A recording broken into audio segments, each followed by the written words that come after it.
Welcome to Chillin' 101. We hope this video helps. In this video, I will show how to change the oil on a Ford Ranger Wildtrak.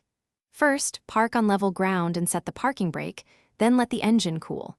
Next, gather a 5W30 oil, the correct oil filter, a drain pan, a 13mm socket, an oil filter wrench, gloves, and safety glasses. Lay out tools near the driver's side for easy access before lifting the truck. Start by safely lifting the Wildtrak and removing any splash shield that blocks the drain plug. Use a 13mm socket to remove the drain plug and let all old oil flow into the pan until it drips slowly. Clean the plug and replace the oil filter, making sure the gasket seats properly and tightening snugly by hand and a small additional turn. Reinstall the drain plug securely to avoid leaks. After replacing the filter and drain plug, lower the truck and carefully add the correct amount of 5W30 oil through the filler neck using a funnel. Start the engine briefly for about 30 seconds, then shut off and wait 2 minutes before checking the dipstick.